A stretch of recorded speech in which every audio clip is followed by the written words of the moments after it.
చిన్న ఇంజెక్షన్ ద్వారా మోకాలు మరియు నడుము నొప్పులకు దీర్ఘకాలిక పరిష్కారం. డాక్టర్ ప్రకాష్ గుడిపూడి. సంప్రదించండి. Allied's pain and pain management centre, Hyderabad. మిర్యాలగూడలో ఘోర రోడ్డు ప్రమాదం సంభవించింది. లారీ ఢీకోవడంతో కారులో ప్రయాణిస్తున్నటువంటి 5గురు కూడా మృతి చెందడం జరిగింది. వీరంతా కూడా మిర్యాలగూడ ప్రాంతానికి చెందిన వారు. విజయవాడ దైవ దర్శనానికి వెళ్లి తిరిగి వస్తుండగా ఈ ఘటన చోటు చేసుకుంది. మరొక 5 నిమిషాల్లో గమ్యస్థానం ఇంటికి చేరుతారనగా లారీ మృత్యు రూపంలో వచ్చి ఈ ఘటన చోటు చేసుకుందని చెప్పవచ్చు. మృతులు మహేష్, జ్యోతి, అదేవిధంగా వారి కుమార్తె, అదేవిధంగా వారి తోడల్లుడు, అదేవిధంగా అతని కుమారుడు, మొత్తం 5గురు అక్కడికక్కడే మృతి చెందడం జరిగింది. మరొకరి పరిస్థితి విషమంగా ఉంది. మొత్తం 6గురు కారులో ప్రయాణిస్తున్నారు. వీరు ప్రయాణిస్తున్నటువంటి కారు స్విఫ్ట్ కారులో ప్రయాణిస్తున్నారు. ఒక్కసారిగా ఆ యూటర్న్ చేసుకునే క్రమంలో వెనుక నుంచి లారీ వేగంగా వచ్చి ఢీకోవడంతో ఈ ఘటన చోటు చేసుకుంది.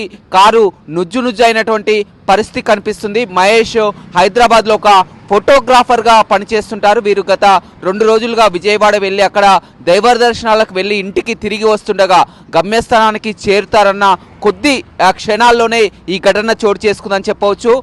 ఈ ప్రమాదంపై కూడా రోడ్ల భవనాల శాఖ మంత్రి కోమటిరెడ్డి వెంకటరెడ్డి దిగ్భ్రాంతిని కూడా వ్యక్తం చేసినటువంటి పరిస్థితి కనిపిస్తుంది. ఏదేమైనప్పటికీ కూడా ఇటీవల కాలంలో హైవేలపై రోడ్డు ప్రమాదాలు చోటు చేసుకుంటున్నాయి. ఒకే కుటుంబానికి చెందిన మొత్తం 5గురు మృతి చెందడం పట్ల ఆ కుటుంబంలో విషాద ఛాయలైతే అలుముకున్నాయని చెప్పవచ్చు. ప్రమాదంలో 2 చిన్నారులు, 2 ఏళ్ల చిన్నారి పాటు 6 ఏళ్ల చిన్నారి, మొత్తం కూడా 2 చిన్నారులు మృతి చెందడం జరిగింది. అదేవిధంగా భార్యాభర్తలు మహేష్, జ్యోతి కూడా అక్కడికక్కడే మృతి చెందినటువంటి ఘటన చోటు చేసుకుంది. అయితే ఆ లారీ కూడా, ఏదైతే ఢీకున్న లారీ కూడా ఆపకుండా వెళ్ళినటువంటి పరిస్థితి. పోలీసులు కూడా ఆచూకీ కోసం గాలిస్తున్నారు. ఏదేమైనప్పటికీ కూడా మిర్యాలగూడలో ఇది ఒక విషాదాన్ని మిగిల్చిందని చెప్పుకోవచ్చు. మరిన్ని వీడియోస్ కోసం ఛానల్ ని సబ్స్క్రైబ్ చేయండి. లేటెస్ట్ అప్డేట్స్ కోసం వాట్సాప్ ఛానల్ ని ఫాలో చేయండి.